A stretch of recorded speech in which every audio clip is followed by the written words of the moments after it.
De la troisième et dernière session de cette journée, la session intitulée Liberté académique et politique, qui est animée, coordonnée par Thomas Hockman, qui est professeur de droit public à l'université. Alors maintenant on dit comment? C'est Paris-Nanterre, voilà. Comme ça a changé de nom, je ne sais jamais.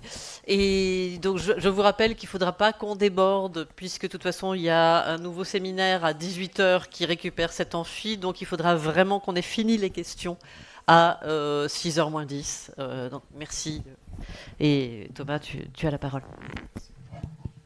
Merci beaucoup, et merci beaucoup Johanna pour l'invitation et pour l'organisation.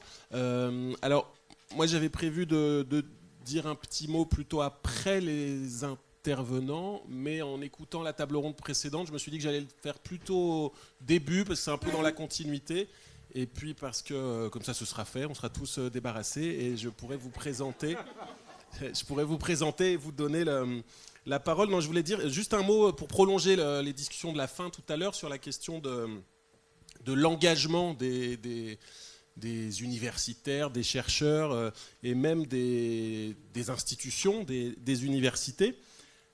Puisque, alors évidemment, et ça c'est pas, je n'ai pas à le rappeler ici, évidemment que la recherche implique un effort d'objectivité, de pas écarter les faits ou les résultats qui contredisent des préférences politiques, ça va sans dire, mais je voulais simplement attirer l'attention, dire attention à un mot qui ne veut pas dire grand-chose en fait, et qui est très souvent invoqué dans ces contextes, et qui est souvent invoqué en fait pour faire taire l'adversaire, c'est le mot de neutralité.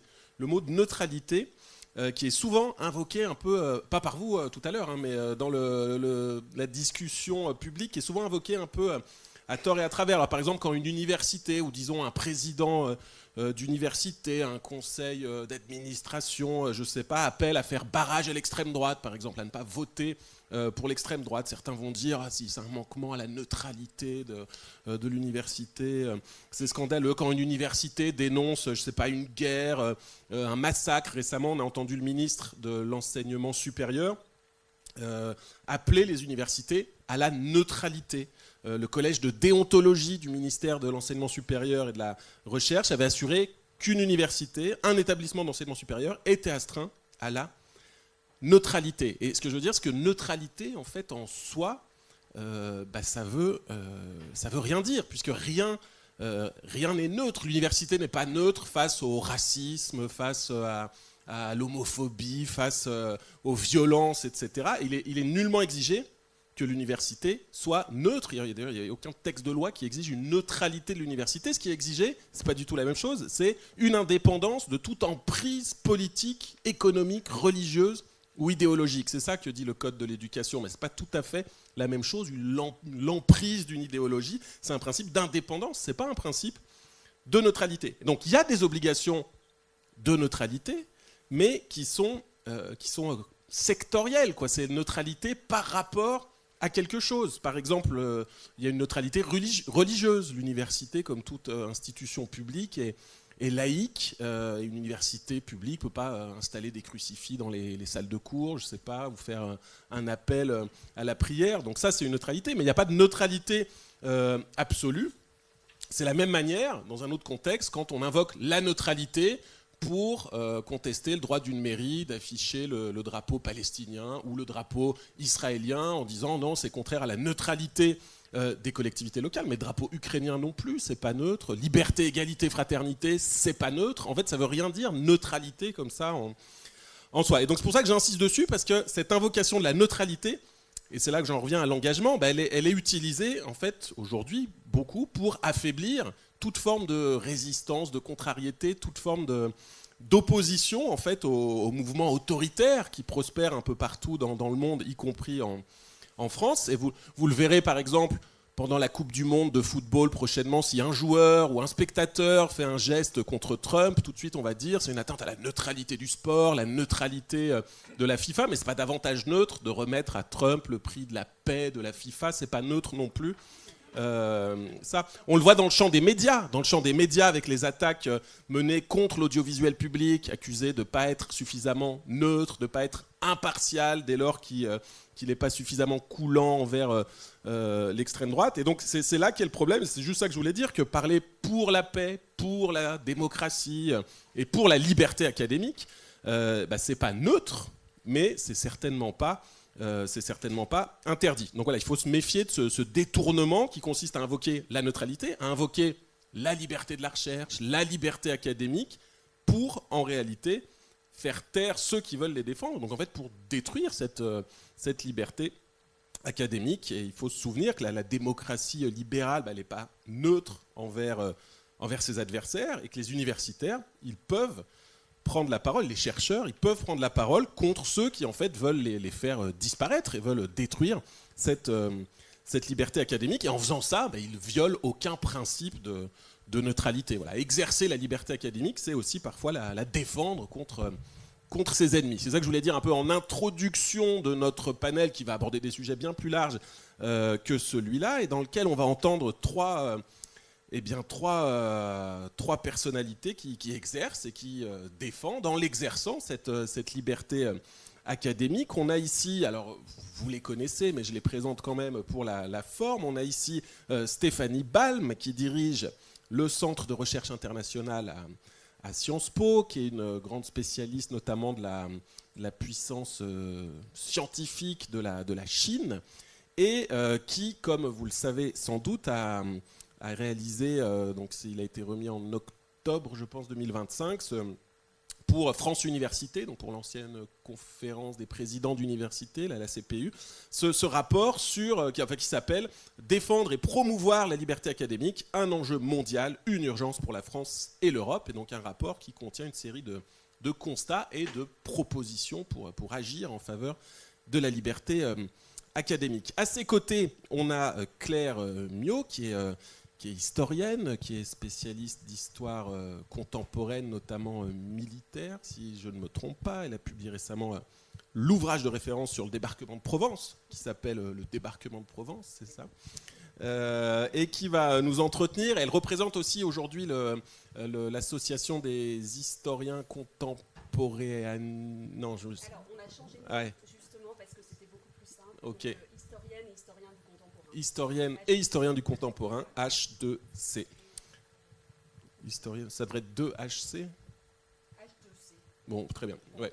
C'est notre logo. Oui, c'est bien. Et donc, qui va nous entretenir d'un aspect de la liberté académique, et notamment pour l'historien, qui est, mais pas uniquement, mais notamment qui est d'accéder aux archives, tout simplement. Et puis, à mes côtés, Alain Fischer. Le docteur Alain Fischer, médecin, membre de l'Académie des sciences, que vous avez présidé à une époque, si je ne me trompe pas.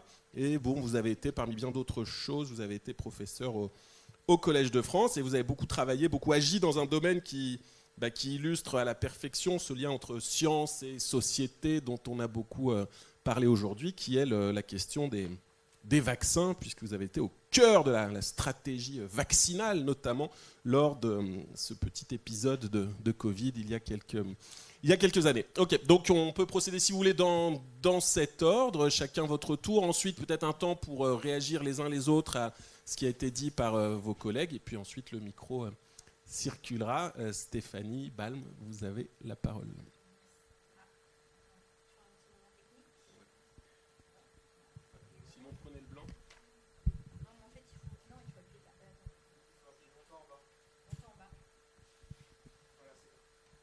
La puissance technologique chinoise, si j'y arrive pas, je vais perdre la face pour 3 générations.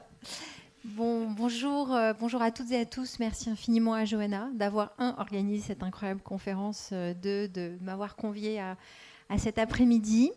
Alors en fait, j'ai essayé d'être bonne élève et de réfléchir à la façon dont je pouvais interagir avec vous à partir du titre du panel. Et le titre du panel suggère un enchevêtrement des libertés. Et je trouve que c'est très très important de se dire que comment on comprend mieux et plus spécifiquement ce qu'est la liberté académique, mais comment on ne l'isole pas du reste des libertés fondamentales, ça c'est, je crois, vraiment important. Et en fait, c'est une entrée On aurait pu en prendre d'autres, mais c'est une entrée qui me semble très utile, très intéressante pour qu'on puisse parler de la liberté académique. Donc, on est d'accord que la liberté académique, c'est la liberté de la recherche, la liberté d'expression scientifique, la liberté d'enseignement, qu'elle est individuelle, exercée par des personnes qui sont des académiques, donc c'est une liberté professionnelle individuelle, mais c'est une liberté institutionnelle aussi, qui doit être garantie par tout un mode de gouvernance, tout un écosystème, etc. Donc tout ça, vous savez. Mais en fait, cette liberté, elle ne peut pas être isolée des autres libertés. C'est-à-dire que si, admettons que la liberté académique soit respectée, mais que la liberté de la presse ne le soit pas, que la liberté d'expression ne le soit pas, en fait, on ne pourrait pas exercer cette liberté. Et inversement, on ne peut pas imaginer possible, faisable et réaliste de vivre dans un univers dans lequel d'autres libertés d'expression ne seraient pas respectées, seule la liberté académique le serait, ou inversement. Donc en fait, il y a quand même, ce qui veut donc dire que c'est une liberté professionnelle, mais qui est exercée au service de tous, et au service de tous les citoyens, et au service de toutes les autres libertés. Et qu'aussi lorsqu'elle est touchée, c'est parce que les autres sont touchés. Et donc, moi, ce que j'ai appris dans le courant de la rédaction en fait, du rapport, c'est que ce qui nous arrivait à nous, les académiques, arrivait à toutes les autres formes d'expression, à toutes les autres personnes qui disposent d'un droit professionnel. En particulier, par exemple, le parallèle avec la liberté de la presse et les journalistes est absolument évident. Les artistes aussi, la liberté d'expression des artistes. Ce n'est pas pour rien aussi que, par exemple, le programme PAUSE, qui est un programme destiné aux réfugiés scientifiques, inclut désormais les réfugiés scientifiques et aussi les réfugiés artistiques, parce que le problème se pose de la même manière. Donc, en fait, ce constat n'est pas pour dire « formidable, nous ne sommes pas les seuls ». Le constat est en fait au moins de se dire cela permet d'isoler pourquoi on est dans ce contexte-là, parce que les raisons sont les mêmes, qui sont des raisons structurelles, que ce soit la défiance par rapport au savoir de manière générale, aux modalités d'expression. Donc en fait, c'est l'expression d'une forme de populisme politique qui est très liberticide. Et on est pris dans cet immense mouvement. Donc il faut à la fois, si vous voulez, voir ce qu'il y a de commun à toutes les atteintes au type de liberté et ce qu'il y a de spécifique dans le cas de la liberté académique, à la fois dans les attaques qui sont portées, mais aussi réaliser que ce qu'il y a de spécifique, c'est que par exemple, contrairement à la liberté de la presse, la liberté académique est une espèce, pas exactement d'impensé du monde juridique, mais en tout cas, nous sommes infiniment plus vulnérables que notamment les journalistes, qui pourtant sont extrêmement vulnérables, parce que, par exemple, nous ne disposons pas d'une loi, comme la loi de 1881, qui à la fois garantit des droits, mais aussi a créé toute une culture citoyenne, voire une culture politique, qui est largement aujourd'hui attaquée, mais une culture citoyenne et politique que toutes les générations jusqu'à maintenant ont portée, et qui font que quand un journaliste est attaqué, quel que soit un peu son bord politique, largement dans une société démocratique ouverte, on se dit il y a un problème. Mais en fait, vis-à-vis de la liberté académique, c'est un peu l'impensé. C'est-à-dire qu'à la fois, on a vécu comme des enfants gâtés à se dire que l'université est un lieu sacré, que la science ne serait jamais touchée, y compris dans des moments politiques populistes. Et par ailleurs, le droit, c'est-à-dire l'appareil juridique du droit positif, ne s'est pas beaucoup penché sérieusement sur la liberté académique. Et ça, c'est très spécifique. Donc, on est dans un état de vulnérabilité absolue. Et c'est d'autant plus vrai quand on regarde, par exemple, ce qui se passe aux États-Unis, où on se dit que dans un contexte de démocratie constitutionnelle très forte, où les contre-pouvoirs sont garantis, où les universités sont à la fois très indépendantes, très puissantes et très riches, ces universités n'arrivent pas à affronter un mouvement politique comme le mouvement trumpien.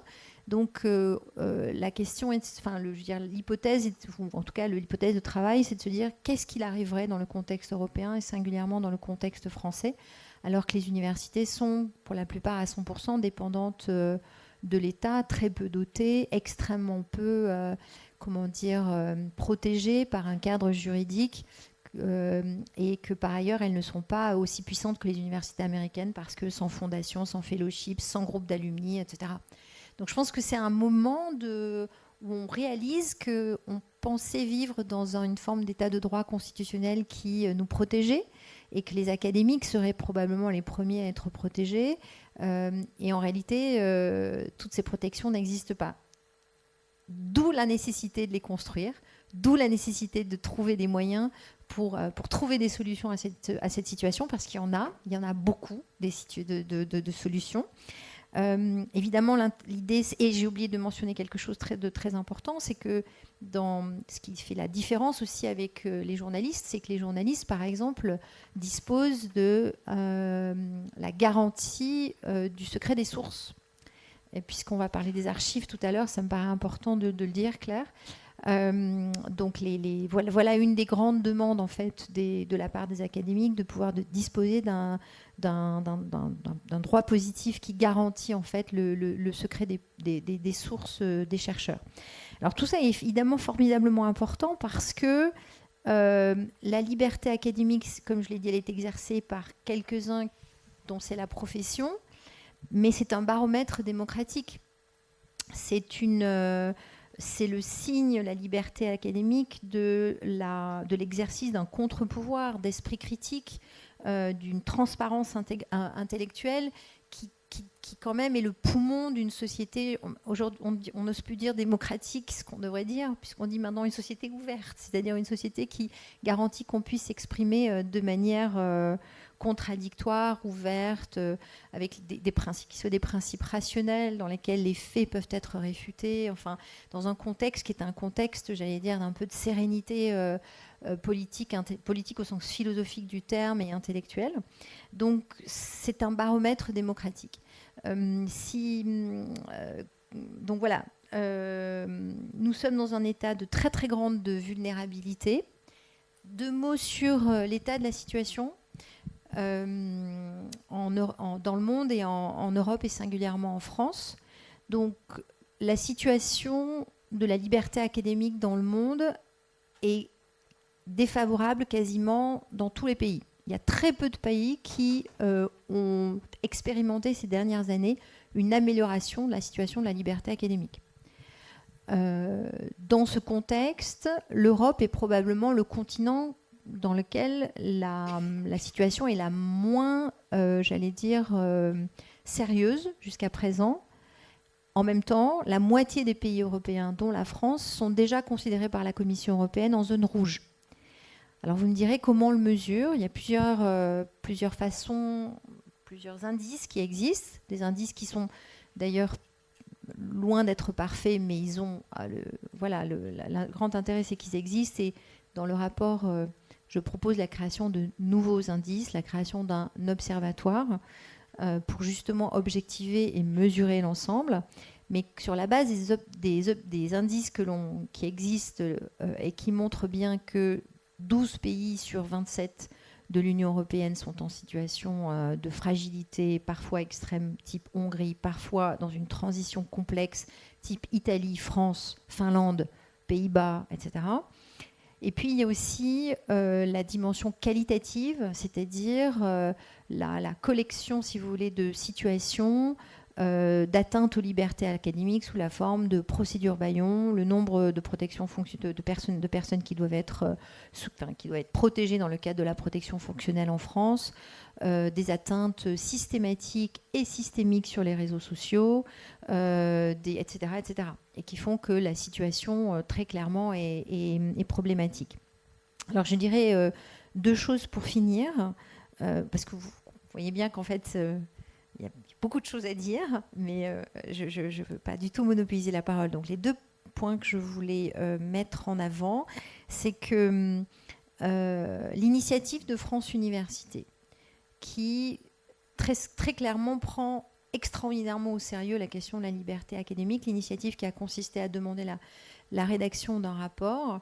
Et ce rapport, en fait, je l'ai travaillé avec des présidents d'universités, signe le début d'un mouvement, un mouvement très positif, qui est un mouvement bottom-up, comme on dirait en anglais, un mouvement qui part du bas, c'est-à-dire qui part du bas à nous les académiques, avec nos étudiants, qui est un mouvement qui a décidé de prendre la mesure de la gravité de la situation, de se débrouiller un peu seul, de trouver des solutions et de faire partie de l'agenda de discussion de ces questions et d'arrêter d'être passif.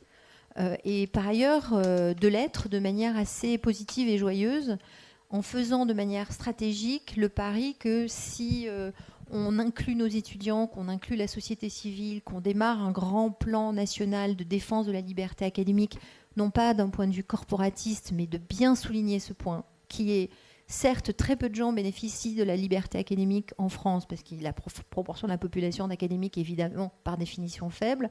C'est ce verrou, si ce verrou saute, c'est d'autres verrous qui vont sauter. Et en fait, c'est encore une fois le baromètre d'une société qui sera une société populiste et qui ne donnera pas, qui aura renoncé en fait à la qualité de son environnement intellectuel. Donc ça, c'est un premier point. Et le deuxième point, vous dire que dans ce mouvement global représenté par le rapport, mais le rapport, c'est une initiative parmi de très nombreuses autres initiatives qui existent. Sont nées deux propositions de loi. Une proposition de loi du sénateur de la Seine-Saint-Denis, Adel Ziane, et une seconde de la part de Louis Vogel. Alors Louis Vogel, lui, se concentre sur la constitutionnalisation du principe de liberté académique. Donc sa proposition de loi va probablement être analysée, développée dans les semaines et les mois qui viennent. En revanche, celle d'Adel Ziane, qui reprend très directement le rapport, eh bien, elle a été proposée, elle sera discutée au Sénat le 11 février. Donc, je vous invite toutes et tous à observer cette discussion au Sénat. Donc, nous avons été auditionnés la semaine dernière avec France Université, précisément dans l'optique de proposer des amendements aux amendements de la proposition de loi. Il y a dans les propositions, y compris la création d'un office national de la liberté académique au sein de l'HCERS. Il y a beaucoup de propositions qui sortent directement du rapport. Demain au Sénat, en fin d'après-midi, il y a ce qui s'appelle, dans le cadre du travail des sénateurs, des conférences qui sont en fait 1h15 de débat avec les sénateurs et la société civile autour justement de la question de la liberté académique. Et mercredi prochain, si mercredi est un 11 février ou le 11 un mercredi, effectivement, il y a cette discussion toute l'après-midi de 16h à 21h. Et donc, c'est quand même très, très positif. C'est très positif parce que on sent qu'il y a peut-être une coalition des volontaires sur la question de la liberté académique et une volonté qu'il y ait un groupe transpartisan dans la perspective,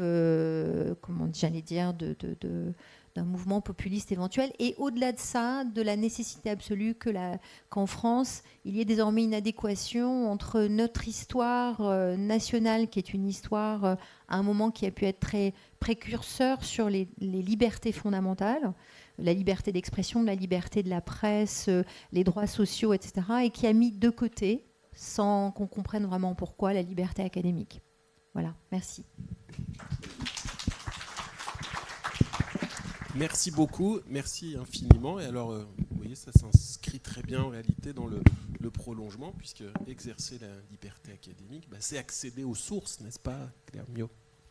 Oui, tout à fait. On m'entend bien ? Oui, donc effectivement, comme ça a été dit, moi je m'exprime comme historienne militaire ou de la guerre, historienne du contemporain, mais aussi comme membre de l'association donc des historiennes et historiens du contemporain, qui est une association qui, vous l'imaginez actuellement, est très sollicitée en fait sur la question effectivement des libertés académiques. Notre bureau est presque saturé de demandes de soutien en fait face à des chercheurs, chercheuses, des collègues à qui on somme de ne pas utiliser certains concepts, de ne pas aller à des colloques ou au contraire d'aller à certains colloques. Bon bref, donc ça c'est un vrai sujet de discussion et à tel point qu'on est d'ailleurs en train de vraiment beaucoup réfléchir voilà, notre place en fait, notre place en tant qu'association corporatiste en fait, enfin, ou en tout cas professionnelle. Mais je m'exprime aussi, et c'était un petit peu la demande qui avait été faite en amont, en tant que membre d'un collectif en fait, accès aux archives publiques, qui s'est beaucoup mobilisé en fait sur l'accès à des archives secret défense. Mais je vais essayer d'expliquer que c'est pas qu'une affaire d'historiens et d'historiennes, et je rejoins tout à fait ce qui vient d'être dit, c'est-à-dire que nos combats, c'est aussi des combats en fait citoyens, en fait plus globalement. Puisqu'en fait, l'accès aux archives publiques, c'est un droit de tous les citoyens, en réalité. Et ça peut donner d'ailleurs lieu à des enjeux de réparation. Ça a été évoqué d'ailleurs dans la table ronde précédente sur le chlordécone. Donc je fais la connexion aussi, c'est-à-dire qu'en fait, accéder à des archives, ça peut être faire valoir ses droits, en particulier de réparation. Bref, je ferme cette parenthèse. Alors, de quoi parle-t-on ? En fait, on parle effectivement d'une restriction sans précédent en fait, d'accès aux archives publiques et en particulier d'accès à des archives classifiées secret défense. Et donc, je vais essayer de montrer que ce collectif, il s'est formé pour faire valoir, pour combattre en fait cette restriction d'accès. Et je vais essayer aussi de montrer à quel point cet accès aux archives publiques, eh bien, c'est évidemment indépendant du contexte politique et ça rejoint la question de l'avenir en fait, de la science. Alors, de quoi parle-t-on très rapidement sur cet accès aux archives secret défense? Très rapidement, donc l'accès aux archives publiques, il est garanti, c'est le libre accès en fait aux archives publiques, c'est le principe. Et ensuite, il peut y avoir toute une série de restrictions, en particulier pour les archives qui concernent la vie privée des individus, les archives liées à leur santé, etc., etc. Donc on accepte tout à fait ce principe de restriction. Et l'autre grande restriction, c'est le secret défense. Mais ce qu'il faut bien comprendre, c'est que ce n'est pas que mon affaire en tant qu'historienne de la guerre. En fait, les historiens et les historiennes, ils utilisent en permanence des archives classifiées, qui ont été classifiées. Pourquoi ? Parce que, par exemple, quand vous travaillez sur des partis politiques, ces partis politiques, ils ont été surveillés, nécessairement. Et pas simplement si des partis d'extrême droite ou d'extrême gauche. Voilà, il y a une surveillance qui a été sans doute opérée. Donc voilà, vous êtes historien des socialismes. Eh bien, en fait, potentiellement, vous travaillez sur des archives qui ont été classifiées. Pas forcément secret défense, mais secret très certainement. Donc en fait, c'est des archives secret défense, c'est tout ce qui touche aux archives du renseignement, y compris du renseignement intérieur. Donc toutes les populations qui ont été à un moment ou à un autre surveillées par l'État, donc ça fait pas mal de populations, pas mal de groupes sociaux, eh bien elles sont potentiellement classifiées. Et donc, ça concerne en réalité l'écriture d'une histoire très très large, et pas simplement l'histoire militaire, et en plus l'histoire militaire c'est très très important. Bon. Et en fait, qu'est-ce qui s'est passé ? C'est qu'à partir de 2020, a été appliqué dans tous les centres d'archives, archives nationales, archives du Quai d'Orsay, et surtout le service historique de la Défense, puisque c'est quand même là où on trouve le plus d'archives SD, secret défense, a été appliquée une instruction interministérielle qui s'appelle l'IJ 1300, je vous passe les détails, qui obligeait à déclassifier formellement toutes les archives qui pourtant tombaient sous le délai de 50 ans. C'est-à-dire qu'on a une loi donc le Code du patrimoine de 2008, qui dit au bout de 50 ans, ces archives secret défense sont librement communicables. Voilà, il n'y a rien à faire, c'est librement communicable.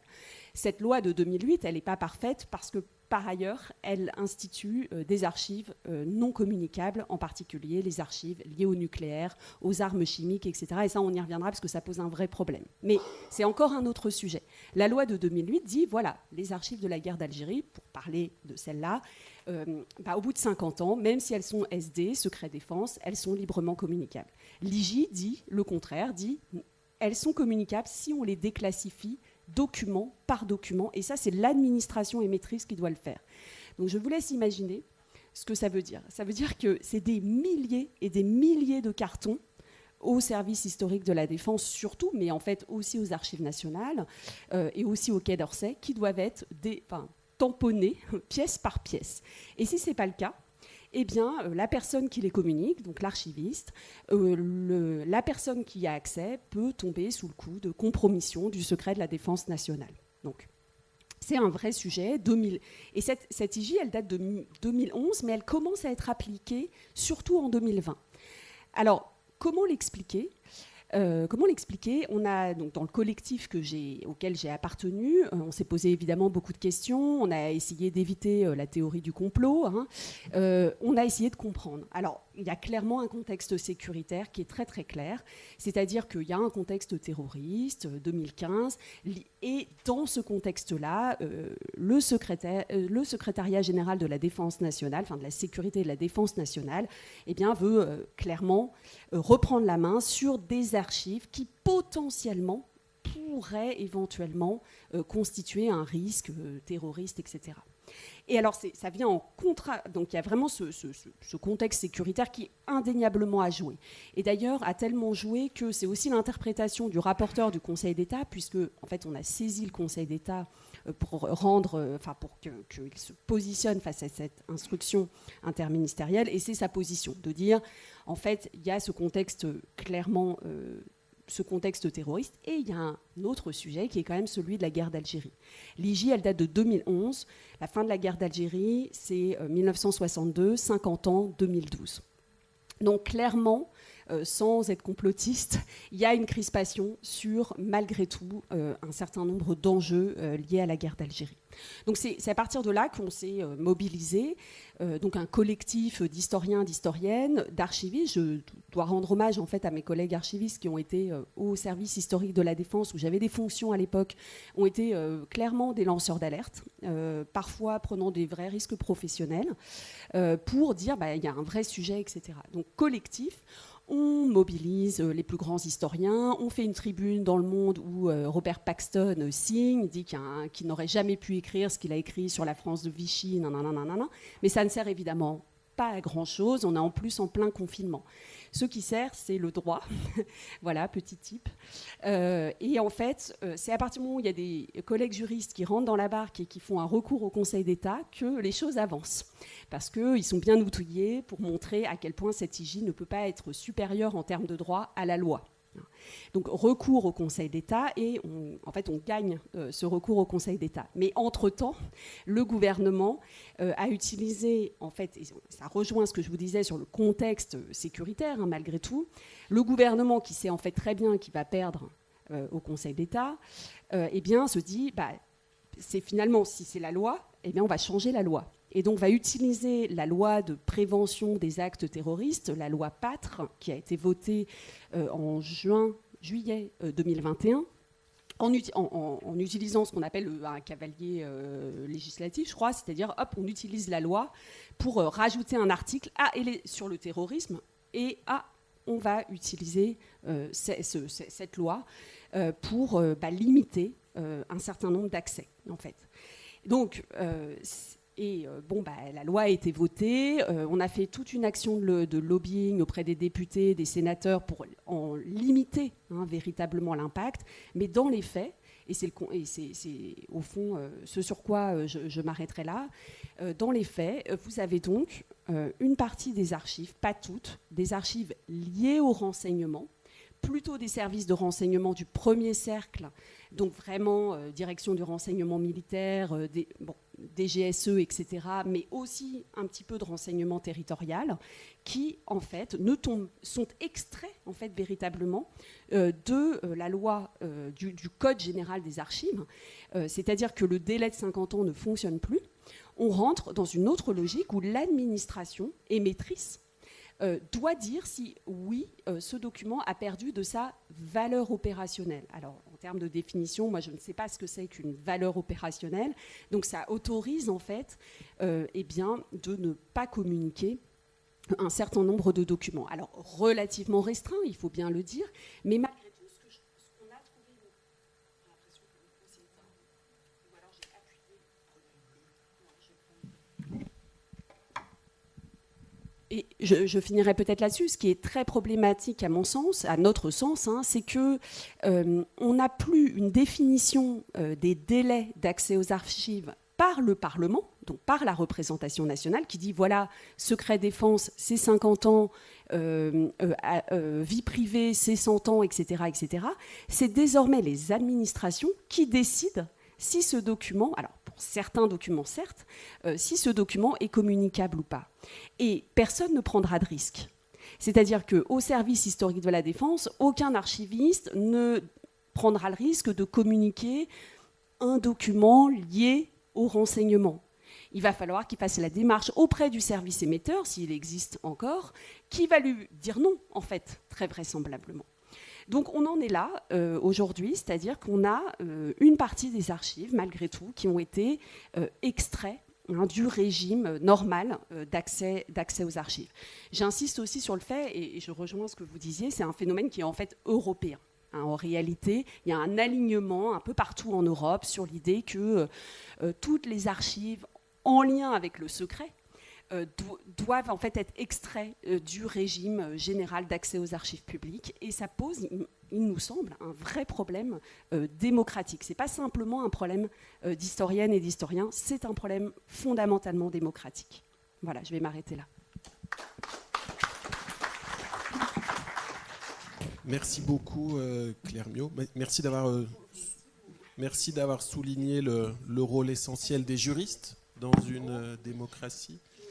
Alors, lorsque vous évoquez l'importance de cet accès au savoir, lutter contre le secret, l'accès la transparence pour le bien commun, moi ça me fait tout de suite penser au vaccin, et donc à Alain Fischer, qui va prendre la parole maintenant et qui va nous entretenir. Alors ça va être, voyez-le aussi un peu comme peut-être une réaction aux premiers propos de Stéphanie Balm sur cette question du lien entre je vais vous donner celui-là, vous n'en faites pas, du lien entre liberté académique, démocratie, et c'est ça. Alors écoutez, on vous écoute. Merci beaucoup. Et je m'inscris complètement dans le cadre qui vient d'être défini autour de la liberté académique. Et au passage, je suis ravi d'apprendre que les choses évoluent peut-être sur un plan législatif, et donc d'essayer de consolider les défenses face à un monde et un péril réel qui s'annonce à nous, en Europe, en France en particulier. Alors, je voudrais discuter 4 points qui tournent autour de la liberté académique, pour dire ce qu'on a tous découvert il y a quelques années, c'est que malheureusement, la recherche scientifique peut se développer en l'absence de liberté académique, et pas forcément de mauvaise recherche scientifique, je vais illustrer brièvement. Deuxième point, que nos démocraties telles qu'elles sont, dans la façon dont elles appliquent la liberté académique, font que le système a des failles, et des failles provenant des scientifiques eux-mêmes, je voudrais illustrer. Et je vais le faire dans mon domaine, ce que je connais, donc le domaine de la biologie et de la santé. Troisième point, compte tenu de ces failles, c'est discuter des régulations et la difficulté, à mon avis, de la régulation, du trop ou du trop peu. Et quatrième point, sur un point un peu différent, mais qui touche à la liberté académique, c'est le souci que je trouve devenir prégnant de la privatisation de la recherche scientifique. Alors, premier point, je pense qu'on a tous vu à travers l'émergence de la recherche scientifique en Chine au cours des au moins 10 dernières années, qui devient un pays leader de production scientifique, que la recherche scientifique, dans certains domaines, bien évidemment, peut se développer en l'absence quasi complète de liberté académique. Dans mon domaine, aujourd'hui, 1/3 des nouveaux médicaments qui sont commercialisés aux États-Unis, de façon indirecte, proviennent de Chine. 1/3. Donc c'est probablement la même chose. Donc il montre qu'il y a une recherche médicale de qualité qui produit des avancées en médecine. Juste une que tout le monde connaît probablement, c'est le dernier médicament qui est actif sur le paludisme, l'artémisinine, qui a valu le prix Nobel à une scientifique chinoise. Donc malgré son système épouvantable de technostructure sans liberté, ce système est efficace, ce qui n'est pas sans troubler. Et ce qui se passe aujourd'hui aux États-Unis, qui n'est pas tout à fait au même point, va évidemment dans un sens aussi, où qui reste une puissance scientifique, malgré des attaques dures contre au moins certains secteurs de la science, notamment, mais pas exclusivement, dans certains domaines de la santé. Évidemment, à contrario, des chercheurs qui veulent travailler sur l'histoire des Ouïghours en Chine, ils sont en prison. Et de fait, il y en a un certain nombre. Voilà, ça c'était mon premier point, et qui est troublant. Une fois que ce constat est fait, directement, il est difficile d'intervenir dessus. A contrario, on peut aussi dire que ces situations de privatisation de liberté, de privation de liberté académique se sont associées dans le monde à des drames. Et un exemple flagrant dans mon domaine, c'est Lysenko en Russie, en URSS, pardon, qui a détruit la recherche en génétique et peut-être plus grave encore, a détruit l'agronomie et dans une certaine façon l'agriculture soviétique pendant plus d'une trentaine d'années. À partir du moment où on a laissé un généticien dériver et qu'il a reçu le soutien exclusif d'un pouvoir fort, Staline, puis même Khrouchtchev. Alors, deuxième point, que démocratie aussi nécessaire et aussi envie qu'on ait de la défendre n'est pas toujours associée complètement à la défense de la vérité scientifique. Et je voudrais prendre quelques exemples concrets de situations observées ici ou là, aux États-Unis ou en France. Je vais en prendre brièvement 5. Je vais vous donner les noms des personnes. Où en fait des scientifiques, et parfois des scientifiques avec pignon sur rue, prix Nobel, ou en tous les cas prestigieux dans leur domaine, ont développé des fausses vérités, donc ont trahi le concept de vérité scientifique et développé des pseudo-faits et des idées dont les conséquences sont loin d'avoir été toujours négligeables. Je cite les noms, puis j'explicite. Duesberg, Peter Duesberg, Wakefield, ça c'est en Grande-Bretagne, en France, Benveniste, Raoult, et retour aux États-Unis, c'est une petite chronologie là, Bhattacharya, qui est l'actuel directeur du NIH. Duesberg, c'est un biologiste moléculaire de la côte ouest des États-Unis, fameux, qui a fait des grands travaux, vraiment quelqu'un d'extrêmement sérieux. Il a décrété dans les années 90 que le VIH n'était pas la cause du sida. Et il a développé des articles, il a publié abondamment de diverses manières pour dire cela. Je reviendrai sur les conséquences dans un instant.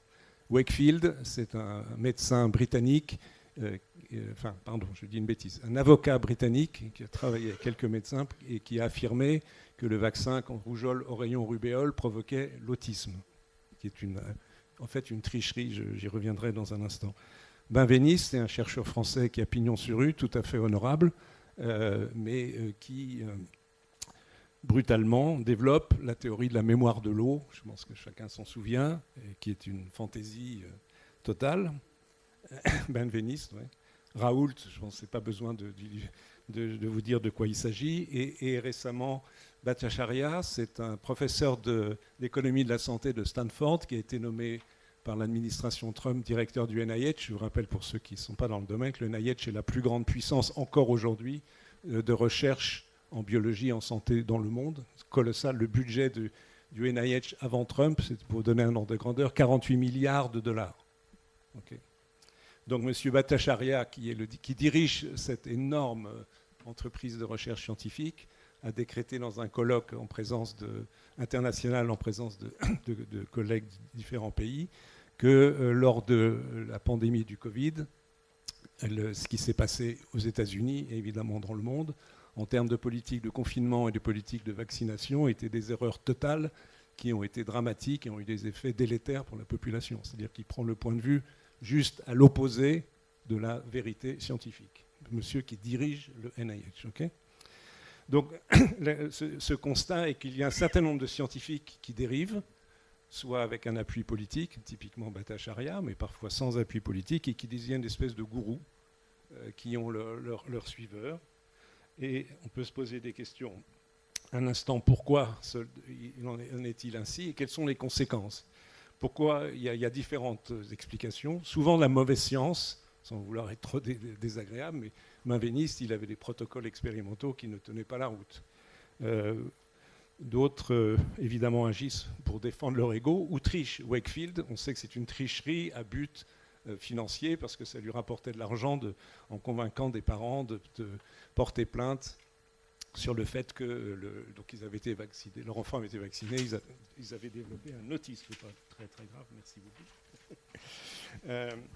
Intérêt financier, c'est évident dans différents domaines et qui dépasse les personnes que je viens d'évoquer, mais aujourd'hui un sujet en dehors de ce qui se passe autour je dirais qui touche à la santé bien évidemment des pesticides. Mais un autre exemple, c'est le développement colossal d'une industrie des médecines dites complémentaires, médecine douce, tout ce que vous voulez. Ce sont des milliards d'euros de chiffre d'affaires et qui se développent sur de fausses informations scientifiques.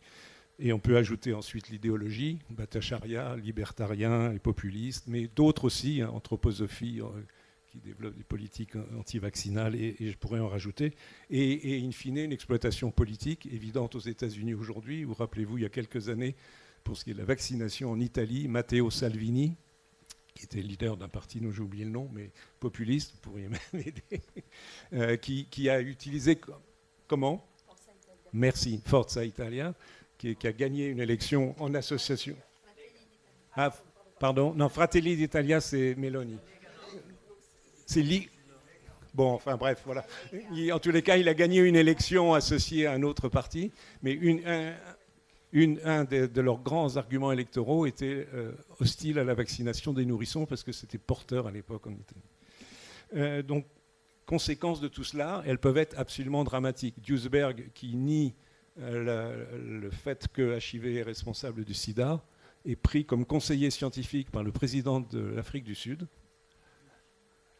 Et pendant un nombre d'années que j'ai oublié, mais qui n'est pas une ou deux, mais pendant 5 à 10 ans, l'Afrique du Sud n'a pris aucune mesure de protection contre le VIH. Avec résultante, c'est à peu près 25% de la population d'Afrique du Sud est VIH positive. C'est des millions de morts dans une situation absolument dramatique. À un degré moindre, les conséquences, c'est par exemple la loi du plomb en France sur l'utilisation des pesticides, me paraît un autre exemple.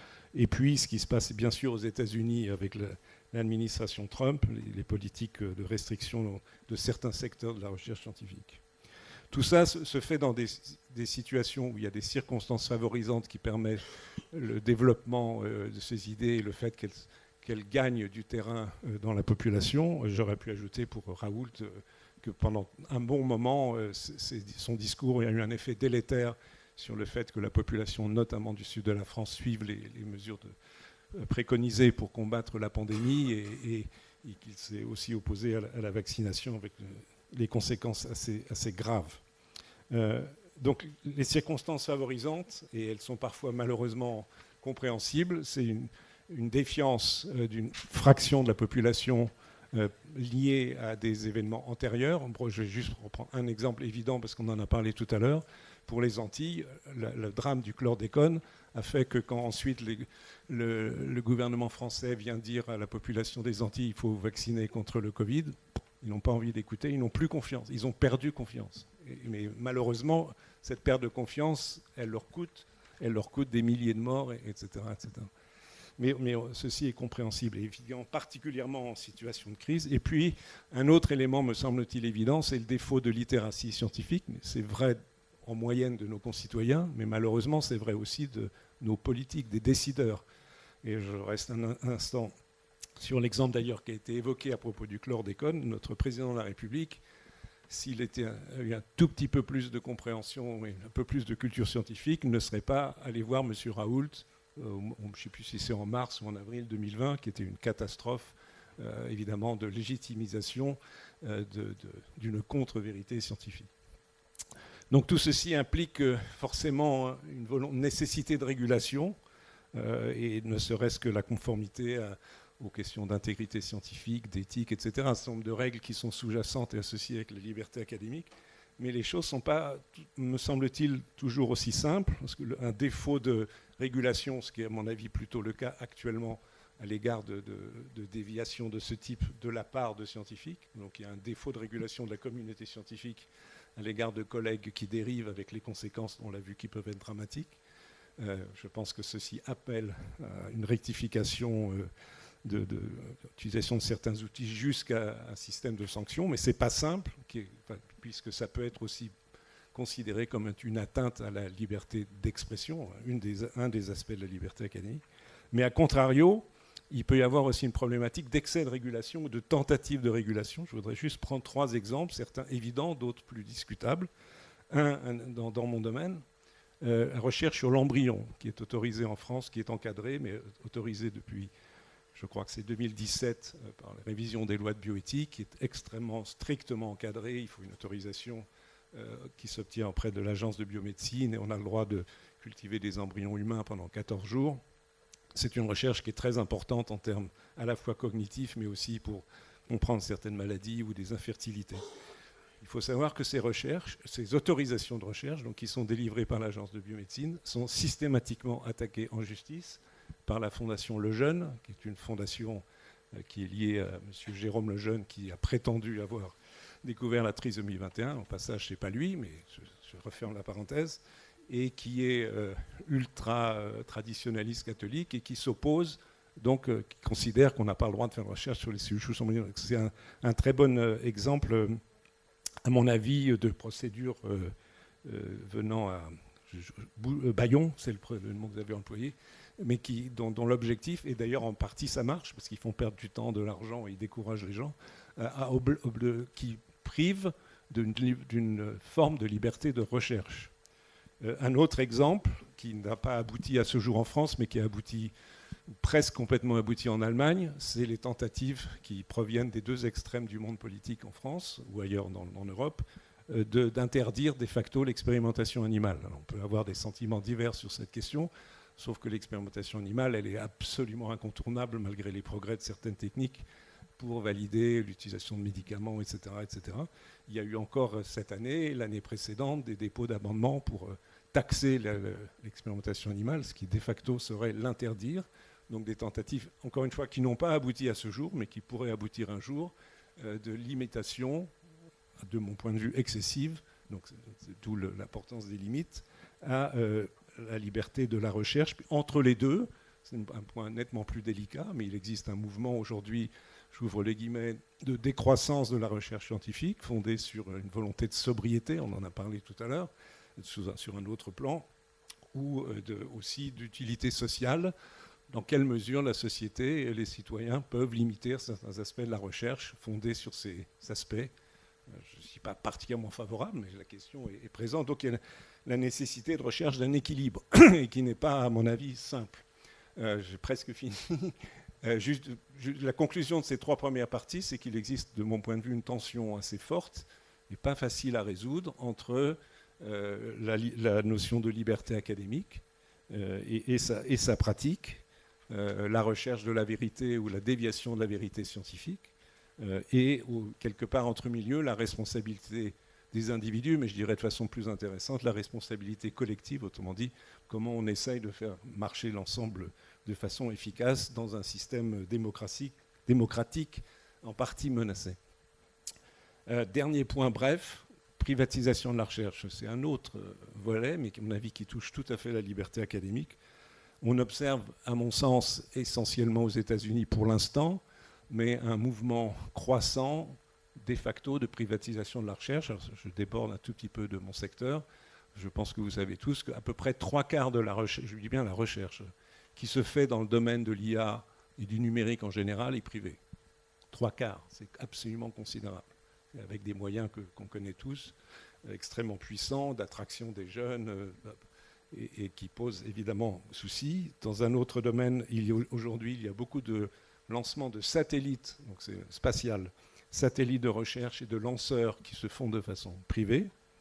Dans mon domaine, il y a le fameux exemple, je pense, qui est connu de tout le monde, Neuralink, donc qui n'est pas une recherche aberrante, hein, qui est l'interface cerveau-machine, qui peut donner des choses magnifiques pour des personnes handicapées, même si c'est complexe, etc., mais qui se fait de façon privée et aussi avec des objectifs qui ne sont peut-être pas toujours ceux d'améliorer la santé des individus.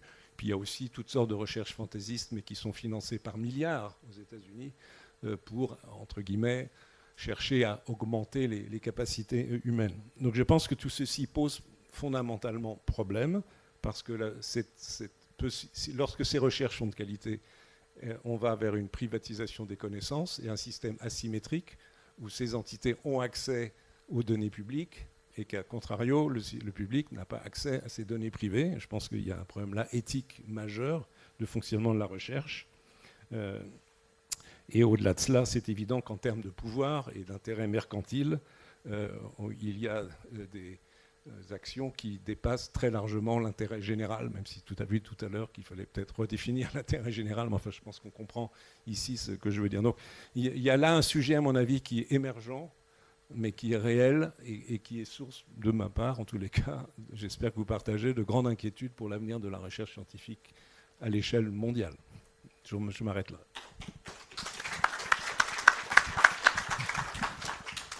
Merci, merci beaucoup Alain Fischer. Alors, est-ce que l'une de vous deux veut réagir immédiatement ? Ouais. Non. Si.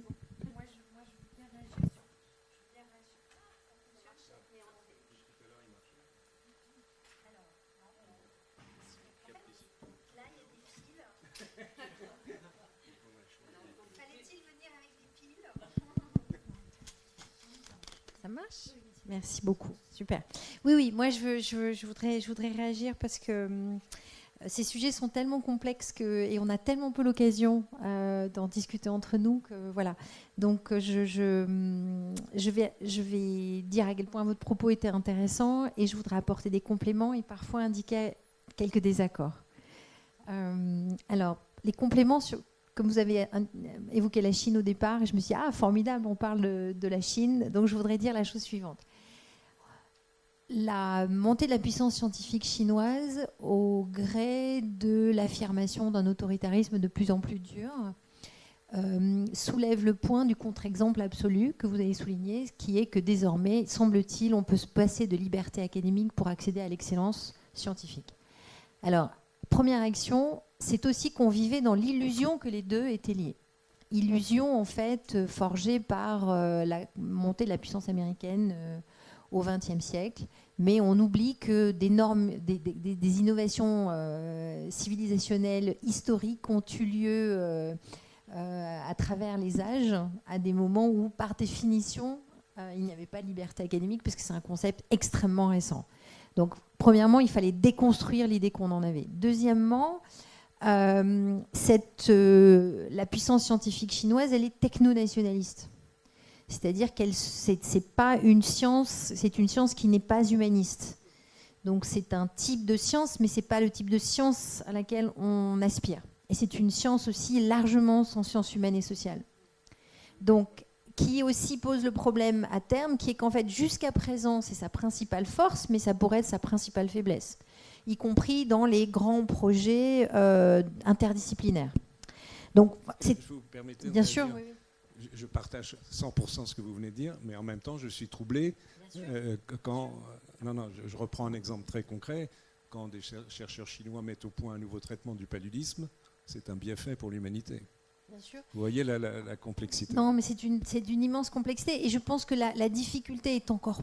Enfin, notre complexité, notre perplexité et donc notre nécessité de s'assurer... Si vous voulez, moi j'ai une question qui est la suivante. Les démocraties vont-elles rester des puissances scientifiques ? Et parmi les puissances scientifiques, y aura-t-il des démocraties ?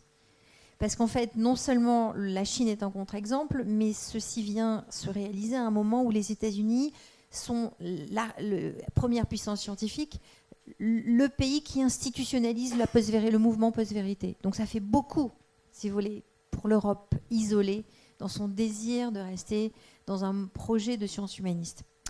Là où là où j'ai un peu des désaccords ou des points que je voudrais discuter avec vous. En même temps, est-ce que c'est un désaccord ? Voilà, je vous fais part de mes propres doutes. C'est sur la question de la privatisation de la recherche.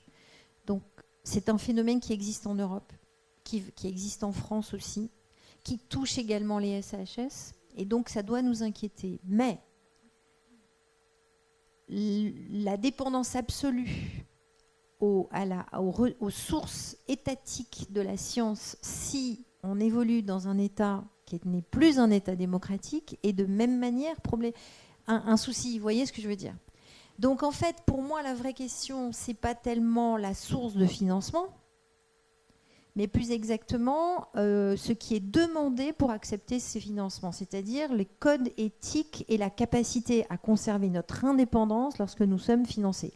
Vous avez des structures privées qui sont dans une logique de philanthropie, qui seront peut-être plus sûres que demain un État extrémiste. Donc cette division privatisation privé-public est peut-être pas complète. Ou alors si on se focalise là-dessus, peut-être qu'on ne verra pas les vrais problèmes de demain. Alors, tel que vous le dites, je suis d'accord avec vous. Je pense que je ne me suis pas suffisamment bien exprimé. Quand je parlais de privatisation de la recherche, c'est une privatisation exclusive qui exclut l'université. Pas la collaboration publique-privée qui nécessite des règles éthiques, etc., mais qui est nécessaire, particulièrement dans mon domaine, je dois dire, mais probablement dans tous les domaines de la recherche. Mais ce dont je parlais, c'est de structures qui se développent, qui n'ont plus de lien avec les universités. Neuralink, c'est une entité qui est totalement autonome, etc., etc. Et là, c'est cela qui m'inquiète beaucoup, pour des raisons éthiques, évidemment. Enfin, je ne vais pas répéter ce que j'ai dit à l'instant. Je comprends que même cela, à l'extrême limite, on pourrait dire dans un système qui devient, s'il y a une tolérance à l'égard de ces recherches privées, ça pourrait être un moyen de défense contre un État totalitaire. Mais ce serait un État totalitaire qui autorise ces recherches privées, ce qui après tout pourrait être une vision des États-Unis, d'une évolution néfaste des États-Unis actuels. Mais vous voyez, c'est sur un plan un tout petit peu différent. Je ne discutais pas de la collaboration publique-privée qui a des difficultés, mais qui est une nécessité dans une société moderne. Ça me paraît assez évident. Alors, ouais, donc je suis là pour le coup, vraiment, je suis d'accord avec vous.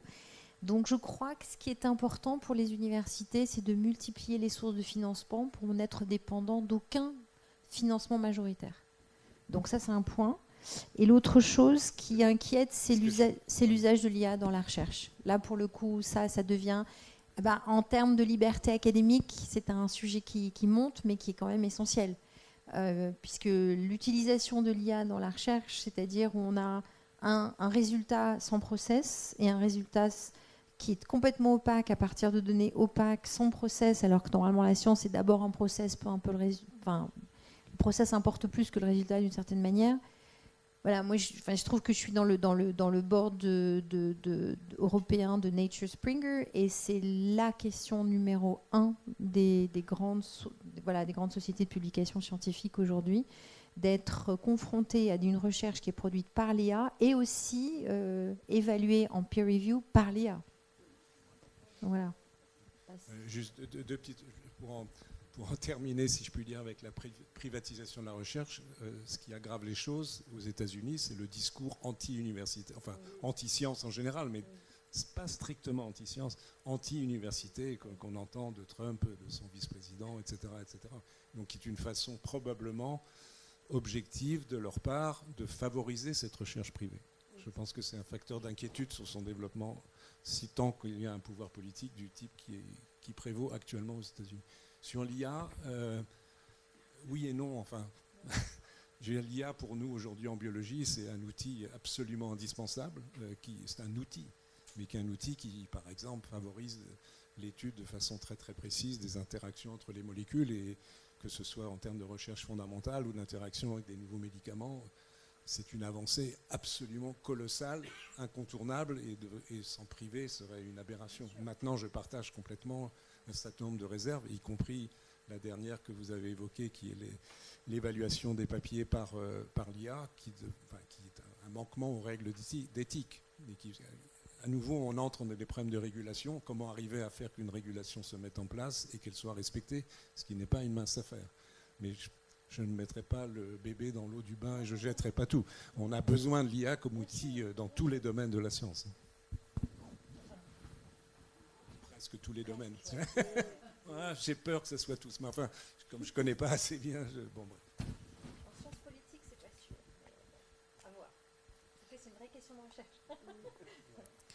Claire, est-ce que vous voulez... Claire Miot, vous voulez dire quelque chose ? Pour le coup, j'avais vraiment un peu les mêmes interrogations en fait que ma collègue sur. Je pense notamment effectivement sur la question des SHS dans un régime autoritaire. Pour le coup, moi, j'ai eu l'occasion d'aller en Chine. J'aurais peut-être pas dû, j'en sais rien, dans un cadre académique. Non, mais c'est une vraie discussion par ailleurs. Et j'ai été frappée en fait de la pauvreté, enfin, de la discussion. Pour le coup, c'était sur mon domaine de recherche. Et c'était même assez sidérant, en fait. C'est-à-dire qu'on ne partageait pas du tout la même manière de construire une question de recherche. En fait, on avait vraiment... les étudiants chinois et même les professeurs chinois présentaient vraiment un discours extrêmement hagiographique. On questionnait qu'est-ce que ça veut dire la résistance pendant la Seconde Guerre mondiale. Et eux, c'était le grand récit de la résistance chinoise. Vraiment, c'était... un peu sidérant et en même temps extrêmement intéressant. Donc effectivement, je pense que là, en SHS, cette question-là, j'ai l'impression qu'elle se pose pas voilà, complètement, mais je peux me tromper. Et alors l'autre chose sur lesquelles je voulais réagir, et en même temps, je pense que j'aurais pas dit ça il y a quelques temps.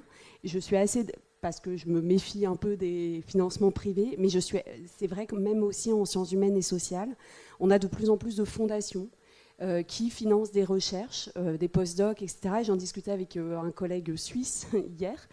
Et en fait, lui-même avait accepté le financement d'une fondation suisse pour travailler d'ailleurs sur une catastrophe environnementale qui avait eu lieu en Suisse, etc., dans les années 80. Et il témoignait en fait de la grande liberté dans laquelle il avait travaillé, en fait. C'est-à-dire qu'on lui avait donné les sous et en fait, il avait fait ses recherches de manière extrêmement critique. Ça incriminait quand même les pouvoirs locaux qui avaient très très mal géré. C'était une crise de l'hystéria en Suisse, dans une vallée dans les années 80.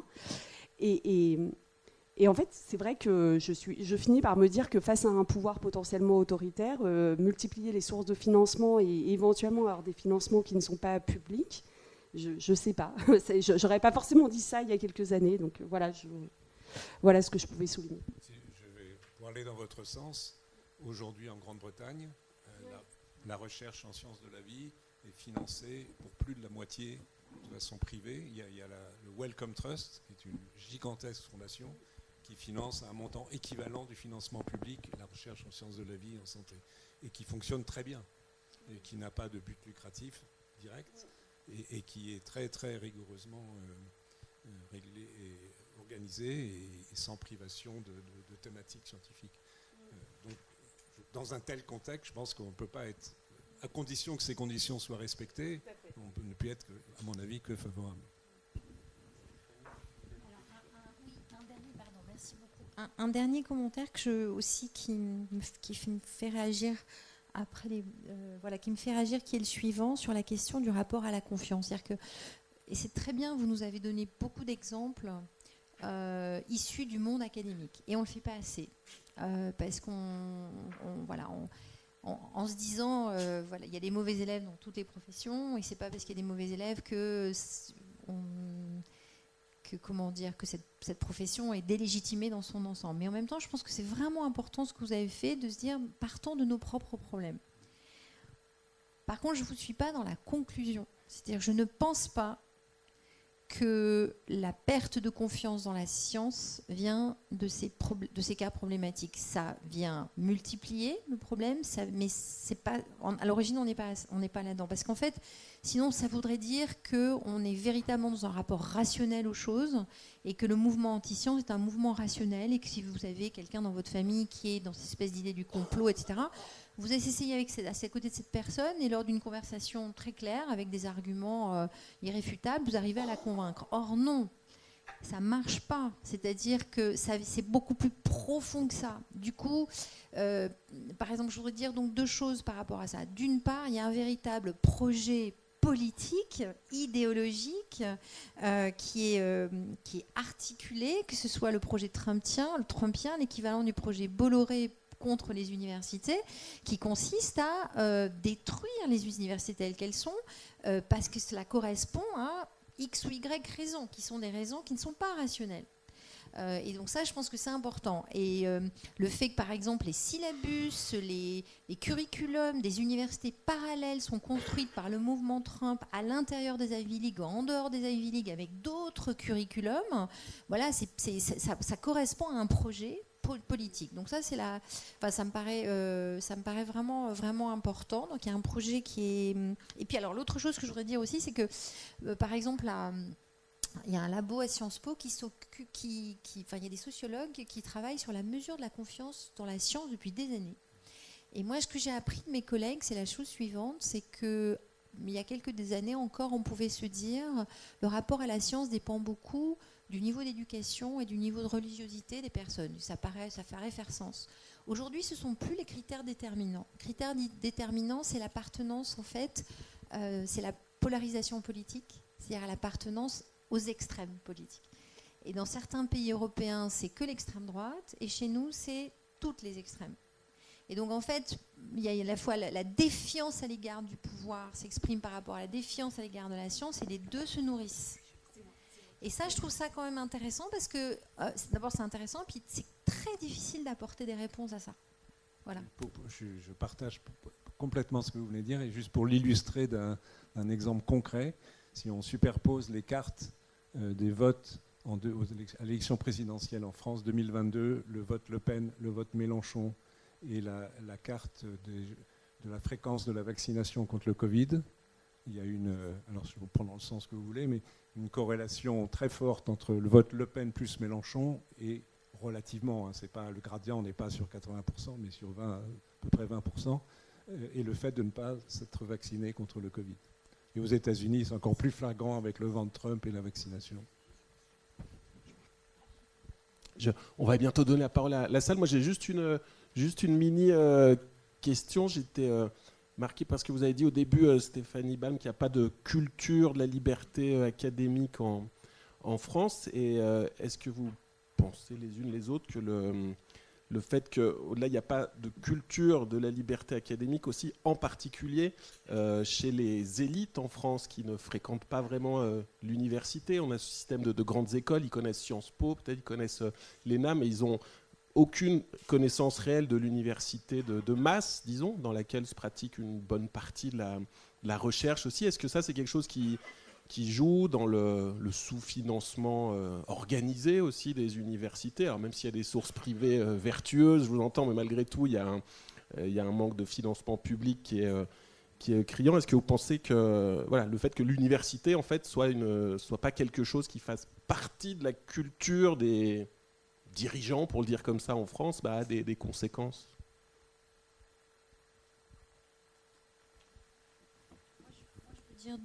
J'ai deux petites idées qui me viennent spontanément. Il n'y a pas de culture académique chez les académiques aussi, avant de parler des politiques.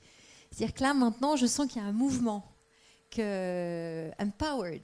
Il y a un vrai mouvement, mais il y a encore quelques années, quand on organisait des réunions autour de la liberté académique, il n'y avait personne à nos réunions. Donc, et la plupart du temps, parce qu'en fait, il y a quand même quelque chose que moi j'ai appris en rédigeant le rapport, c'est qu'il y a beaucoup plus d'attaques contre les sciences expérimentales que contre les sciences humaines et sociales. Et quand on demandait au président d'université, ah bon, il y a ces attaques-là, et ils m'ont dit, mais c'est après coup que j'ai réalisé que c'était une atteinte à la liberté académique. J'avais pas les codes pour comprendre ce que c'était. Donc avant d'incriminer les politiques, je dirais qu'on doit vraiment, nous, se former. Et il n'y a pas de culture de la liberté académique auprès de nos étudiants non plus. Il y a tout à faire par rapport à ça. Et puis il y a quelque chose, un peu de l'histoire intellectuelle et politique de la France, avec ce rapport un peu, j'allais dire, ambigu par rapport aux élites intellectuelles. Il y a une fascination pour les grands intellectuels et une forme de haine aussi pour le savoir, enfin pas pour le savoir, mais pour les institutions qui incarneraient une forme de savoir. Quant aux élites politiques, effectivement, elles sont peu issues des universités, beaucoup des grandes écoles, et donc ça doit jouer. Mais moi, ce sont des intuitions, c'est pas des choses que j'ai objectivées. Est-ce que je donne la parole à la salle ? Alors c'est la fin de la journée, toutes les questions que vous avez mûries toute la journée, les mains se lèvent dans tous les sens. Je vais donner la parole alors. Mais on peut les applaudir.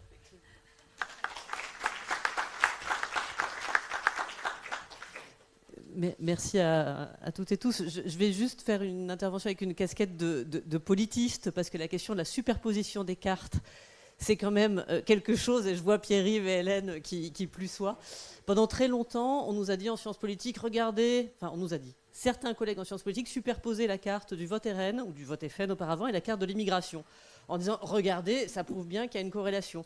C'était typique de ce qu'on appelait la fallacie écologique, et qui était que la superposition à un niveau agrégé ne fonctionnait pas à un niveau individualisé, parce qu'à un niveau individualisé, ce qu'on avait, c'était plutôt les effets de halo, les effets de frontières, et que c'était les gens qui vivaient plutôt à 20 km, 30 km des immigrés, plutôt que ceux qui vivaient près des immigrés, qui se retrouvaient dans le RN. Donc, sur la question de la corrélation entre méfiance à l'égard de la science et ce qui a été nommé comme les extrêmes, j'avoue que moi, j'ai personnellement du mal à empiler et comparer ce que vous appelez les extrêmes. Je me souviens, on est dans l'amphi Daniel Cohen, et je me souviens du travail qui avait été fait par Daniel Cohen, Yann Algan, Martial Foucault, sur notamment la question du degré de confiance chez les électeurs. Je dis ça parce que franchement, à la limite, c'est pas totalement ma science politique, celle qui était pratiquée par Foucault, Algan, Cohen, mais ils avaient travaillé sur les marqueurs de confiance chez les électeurs et ils montraient qu'il y avait un gros marqueur, confiance à l'égard de la société, des institutions, etc. Et ils marquaient une grosse différence entre les électeurs et les filles et les électeurs RN, c'était la réponse à des questions du type on peut faire confiance ou pas aux gens, aux institutions, à la société. Et donc les indicateurs de confiance étaient quand même très différents sur ces deux-là. Donc peut-être un bémol de méfiance. Et je rajouterai un autre point là aussi avec une casquette de politiste qui pour la première fois de sa vie a accepté, et je ne l'aurais pas fait il y a 20 ans, le financement d'un assureur mutualiste privé pour financer une chaire qui réunit à la fois des géosciences et des sciences sociales, en me disant en effet qu'on est à un moment historique, on est un certain nombre à en effet accepter ces financements, tout en me disant, souvenez-vous, là aussi, souvenir de politiste, au moment où il y a eu la grande enquête sur les contrôles d'identité Gare du Nord, la grande enquête René Lévy, Fabien Jobard, le CESDIP, sur le contrôle aux faciès Gare du Nord, qui était une méthodologie exemplaire qu'on a enseignée pendant des années, ils étaient allés chercher des sous auprès de la Fondation Soros. Parce qu'il y avait des grosses réticences dans les institutions françaises à l'époque, je pense que c'était il y a une bonne quinzaine d'années au moins, à financer quelque chose qui essayait de prendre en compte la variable raciale en formant les équipes. Est-ce que cette personne serait identifiée comme arabe, comme noire, pour ne pas dire d'office ces personnes sont arabes, noires, etc. Et quand les résultats ont été promus dans l'espace public, quelle a été la première réponse ? Haha, vous importez le différentialisme et le communautarisme américain par un financement d'un acteur privé. Ça prouve bien que cette recherche n'est pas objective. Et des fois, quand on accepte ces financements privés, et franchement, je pense qu'actuellement, il faut, parce qu'on est menacé, je me dis, qu'est-ce qui empêcherait des pouvoirs de faire ce qui a déjà été un peu fait, et de faire comme quand Poutine déclare que des ONG sont des agents de l'étranger, hein, dès qu'on accepte des financements étrangers, on pourrait se faire reprocher ça. Et donc, du point de vue des libertés académiques, je pense que ça risque aussi de donner prise à certaines attaques. Voilà, j'ai pris ma casquette de politiste, donc de façon corporatiste scientifique, et je pense qu'on peut à la fois prendre une réponse et ensuite prendre d'autres questions. Non, juste brièvement sur le premier point, je ne me permettrai pas de discuter avec vous sur les juxtapositions de cartes. Vous connaissez ça 1000 fois mieux que moi. Simplement, ce que j'ai dit est contrôlé par les enquêtes d'opinion. Si on interroge je prends la vaccination Covid aux États-Unis, la vaccination, là c'est pas le Covid, la vaccination des nourrissons en Italie et la vaccination Covid en France, et on demande aux gens leurs opinions politiques, c'est absolument clair. Et je ne fais pas d'amalgame entre l'extrême droite et les filles, si vous voulez. Simplement, de facto, on retrouve la même réticence à l'égard de la vaccination chez les personnes qui votent Le Pen et les personnes qui votent LFI. Je ne dis pas que ce soit pour les mêmes raisons, mais de facto, il en est ainsi. Merci. D'autres questions ?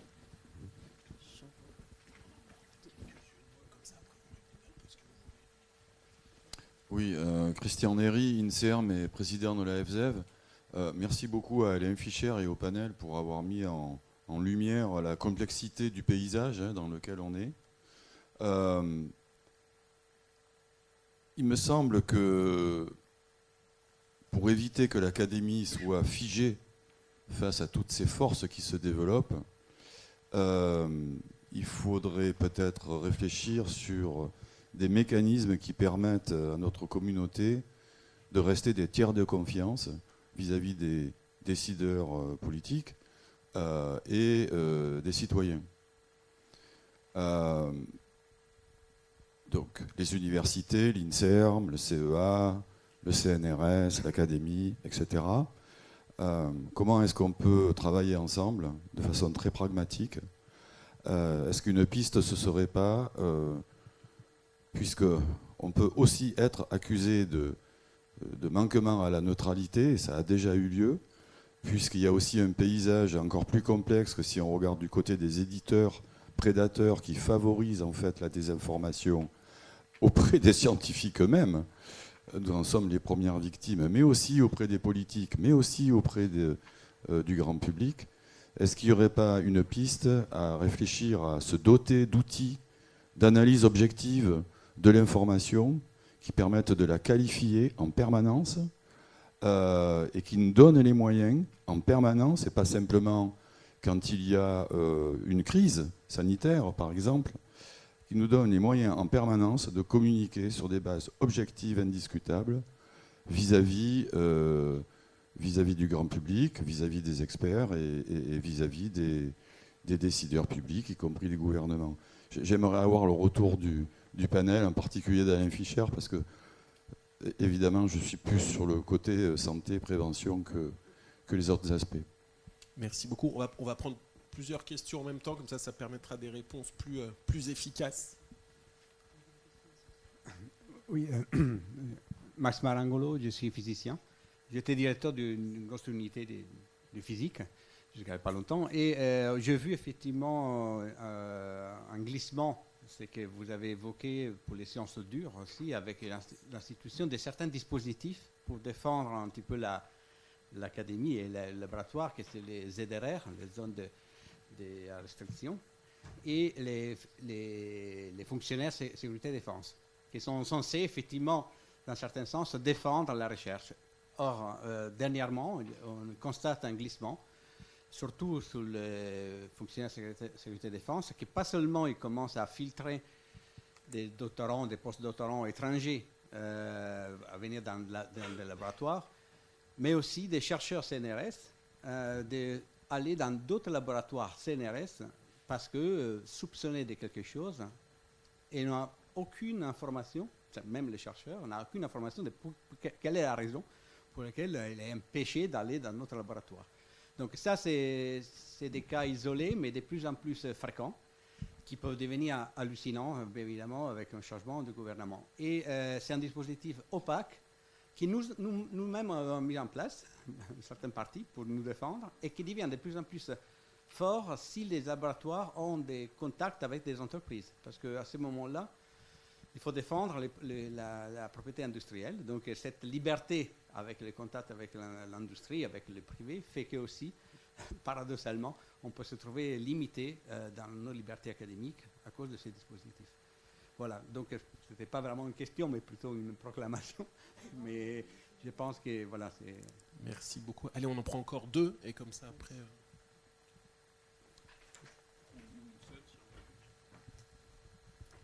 Merci. Je ne peux m'empêcher quand même de faire une petite remarque sur l'empilement FI-RN. Je ne suis pas une énorme fan de la France Insoumise, mais s'il vous plaît, dans une arène comme celle-ci, évitez. C'est un avis qui a des conséquences quand même. Là, on est dans une situation qui est très difficile, donc voilà.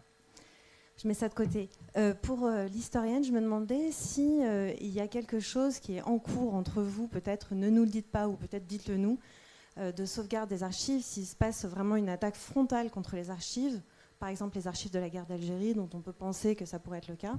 Est-ce que c'est quelque chose que vous discutez, que vous préparez? Est-ce que c'est trop énorme en termes de volume? Est-ce que c'est naïf? Ou est-ce qu'il y a quelque chose de possible à faire en anticipation? Une dernière question où on y va? Allez, on y va. Ah, si, il y a une dernière. Merci pour vos interventions. Mylène Ogliastro, Société française de virologie. Je m'interrogeais sur la place de l'IA et notamment sur les données. Beaucoup d'entreprises aussi font de leur performance sur des données publiques. Et quid d'un monde où on va éteindre la source? Voilà, c'est le sujet d'inquiétude, à mon sens, c'est vraiment là. Alors, on y va, je propose 1, 2, 3. Ça vous va? Claire. On fait comme ça? Claire d'abord, ensuite Stéphanie, puis Alain. Oui, je vais répondre rapidement. Alors, en fait, sauvegarde des archives, c'est compliqué parce que en réalité, s'il y a un changement de législation, il y a un risque de l'argument il sera juridique en fait. On n'a pas le droit d'avoir accès à ces archives et donc on n'a pas le droit de les utiliser en fait. Et donc même si on les a pris en photo ou même si on les a, parce qu'effectivement c'est un des enjeux. S'il y a une loi qui passe et qui dit qu'on n'a pas le droit d'utiliser des archives qui n'ont pas été formellement déclassifiées, on sera bloqué du point de vue juridique en fait. Donc je ne suis pas sûre qu'on puisse faire grand-chose. Je pense quand même que le droit peut beaucoup. En fait, c'est un peu le constat malgré tout de cette lutte, c'est que voilà, écrire des tribunes, alerter l'opinion publique, en fait, on était assez inaudible. En revanche, saisir le Conseil d'État, une action de lobbying quand même fonctionne aussi malgré tout. Et puis surtout, en fait, je pense que c'est quand même très important, c'est en faire un enjeu démocratique. C'est cette question de l'accès aux archives et pas simplement une affaire d'historien. Et ça, on l'a vraiment... On a fait un petit peu des petites équipes pour aller parler aux députés, etc. Et en fait, quand on parlait d'archives... c'est l'affaire des historiens, on ne comprend pas grand-chose. Bon. Par contre, si on le pose en termes d'enjeux démocratiques, c'est-à-dire qu'en fait, les archives publiques, c'est le patrimoine de la nation et c'est son histoire, etc., ça fonctionnait plus. Et puis évidemment, d'autres stratégies, mais qui étaient révélatrices aussi de ce combat, c'est-à-dire que c'est pas juste... je pense qu'il y avait une vraie tension au plus haut niveau de l'État, en fait. C'est-à-dire qu'il y avait quand même une politique d'ouverture. Il y a une forme de politique d'ouverture de la part d'Emmanuel Macron sur les archives de la guerre d'Algérie, qui est réelle, en fait. C'est pas chiqué, quoi. Avec peut-être des arrière-pensées, par ailleurs, évidemment. Mais effectivement, d'autres institutions au sein de l'État qui étaient plutôt dans une logique de refermeture. Et en fait, parfois, il y avait même des tensions et on les observait, en fait, au sein. Mais ça, c'est des phénomènes qui sont, en fait, assez classique, tout simplement. Il y a une inertie, pour le dire autrement, du ministère des Armées sur ces questions-là, c'est clair, c'est net, là où il peut y avoir une volonté politique côté Élysée. Voilà. Donc, on imagine mal une volonté politique d'ouverture des archives de la guerre d'Algérie avec un RN au pouvoir, on est bien d'accord, mais bon. Donc non, voilà ce qu'on peut faire, il me semble. Merci beaucoup. Alors moi je voudrais réagir sur la question de neutralité / moyen que faire, votre question, monsieur, et puis sur ZRR et FSD. Le principe de neutralité, peut-être que c'est pas le bon, et je suis vraiment d'accord avec vos points en introduction. Il faut trouver un autre terme de non partisan ou non militant peut-être, mais c'est... En revanche, ce qui est important pour moi, c'est la vitalité démocratique d'une université. C'est-à-dire que je peux comprendre qu'institutionnellement, on ne prenne pas position, par exemple, si on pense au cas Israël-Palestine, qu'une université ne prenne pas position et que ce soit compris comme de la neutralité, mais qu'en revanche, cette université organise la vitalité, la vitalité du débat pédagogique, démocratique, et donc d'une forme de débat politique dans le sens philosophique du terme.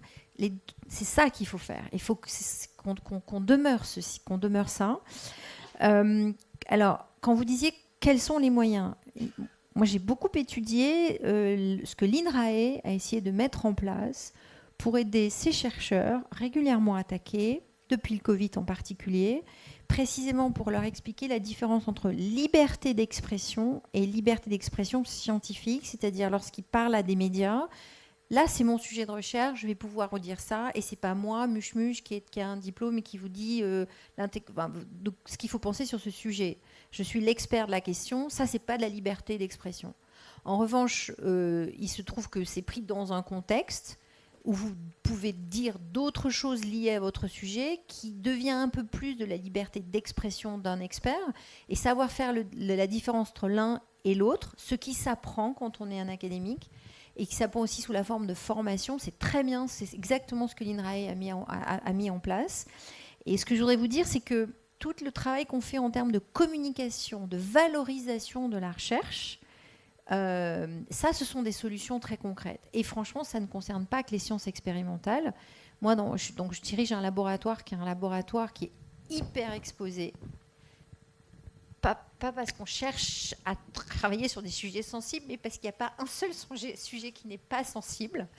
Donc je fais un peu attention en termes de valorisation de la recherche, mais vous voyez par exemple sur les questions liées au Moyen-Orient, sur les questions liées aux migrations, sur les questions religion et politique, tout est sensible. Donc vraiment, moi ce que je voudrais dire, c'est qu'il y a plein de solutions possibles qui passent autour de la valorisation qui n'est pas du tout de la censure pour essayer de se faire comprendre davantage, et aussi beaucoup de formations des académiques eux-mêmes qui ont perdu leur naïveté sur la façon d'être compris, et donc qui sont un peu plus armés, il me semble, pour parler de leur sujet. Et pour moi, ça vient des sciences dures qui apprennent beaucoup de choses aux sciences sociales là-dessus. Le deuxième point, c'est sur les ZRR et FSD, ces acronymes avec lesquels on vit au quotidien. Premier point, je n'aurais pas autant songé aux questions de sécurité de la recherche avant l'écriture du rapport. Le rapport parle autant de la liberté académique que de la sécurité de la recherche, parce qu'à la fois on doit montrer qu'on s'occupe aussi de la sécurité de la recherche, et deux, qu'il est possible de rendre compatible la liberté académique et sécurité de la recherche. Mais dans un monde aussi compétitif sur le plan scientifique, géopolitiquement aussi fou, on ne peut pas ne pas prendre en compte la question de la sécurité de la recherche. Par contre, imaginez qu'avoir des ZRR partout et des FSD qui ne connaissent pas la recherche, c'est ça la solution, c'est folie. Parce qu'en fait, on met en place nous-mêmes des systèmes qui nous empêchent de faire la recherche. Et donc, en fait, on construit des monstres qui sont à l'intérieur des universités et qui sont des anti-académies, liberté académique. Vous voyez ? Donc, il y a beaucoup de propositions dans le rapport, notamment le fait de rendre, non pas opaque, mais parce qu'aujourd'hui c'est opaque, totalement transparent, les décisions des FSD, qui sont des décisions. Pourquoi monsieur X, il faut que j'aille plus vite. Fonctionnaires sécurité défense. Fonctionnaires, il faut aussi aller plus vite. Donc les fonctionnaires sécurité défense qui non seulement empêchent l'accès à des laboratoires, mais qui empêchent l'arrivée de chercheurs d'arriver chez nous, mais nous aussi d'aller faire des missions. Aujourd'hui, est-ce qu'on peut aller, je sais pas, en Syrie, en Israël, en Irak, n'importe où, etc. Mais même parfois aller à Marseille, c'est pas possible. Enfin, c'est complètement fou.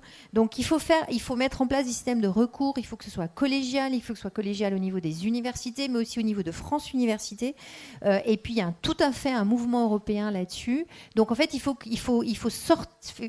à la fois que ce soit collégial et il faut le sortir d'un rapport, direct avec le chercheur concerné au niveau de France Université.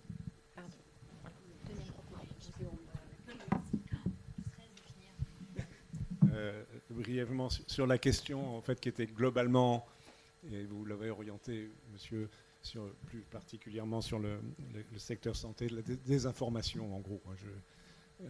Je vous signale, peut-être vous êtes au courant, il y a un rapport qui vient de sortir de 3 collègues, Molmar, Maisonneuve et j'ai oublié le 3e, c'est pas bien, sur cette question, qui font un certain nombre de recommandations, qui sont peut-être certaines seront reprises, je ne sais pas, au minimum l'avoir. Ça rejoint un tout petit peu d'ailleurs ce que vous avez écrit. Vous connaissez ce rapport ? Il faut que vous, parce qu'il interface clairement avec le vôtre, hein, même s'il est de dimension plus modeste. Par exemple, la mise en place d'un observatoire et des possibilités de réponse et d'engagement des institutions impliquées dans ces recherches ou dans ces activités de fast-checking et de réponse. Et par ailleurs, sur des plans de moyen et long terme, évidemment, je vais enfoncer des portes ouvertes, parce que ce sont des choses qu'on répète à longueur de journée, mais à la fois d'améliorer la formation de culture scientifique de tous nos concitoyens, et particulièrement des journalistes. Le journaliste scientifique est assez pauvre, il y a assez peu de spécialistes. Je pense qu'on a besoin de former plus de journalistes dans les écoles. Je sais qu'il y a une formation à Lille qui est pas mal, mais je crois que c'est la seule qui existe en France, qui est très insuffisante. Donc c'est une mesure de moyen terme, mais de renforcer considérablement la culture scientifique des journalistes en général, je dirais de tout le monde, et en commençant par les politiques aussi, mais restons sur les journalistes, la culture scientifique des journalistes, et d'augmenter le nombre de journalistes scientifiques, ce qui pose problème, parce que la plupart des médias ne sont pas en conditions économiques, je crois, d'avoir suffisamment de journalistes, donc des journalistes spécialisés. Donc en même temps, je mets malheureusement un bémol à cette nécessité. Alors, cela dit, je ne crois pas qu'on ait une recette miracle, c'est une addition de propositions. Je vous suggère la lecture de ce rapport qui est plutôt bien foutu, évoque toute une série de mesures possibles. Et sur la question, je ne sais plus, pardon, madame, il y a mes questions sur l'IA, et voilà, c'est vous. Ça rejoint ce que je disais tout à l'heure, hein, sur la privatisation de la recherche. Vous avez l'industrie pharmaceutique a des bases de données colossales à la recherche, évidemment, de cibles thérapeutiques et de médicaments. Ils les partagent parfois entre eux, dans certains accords, mais ils ne la partagent pas avec le monde public, et ce qui est aussi une limitation. Et alors, comment est-il possible de lutter contre cela ? C'est bien une affaire de politique mondiale particulièrement complexe.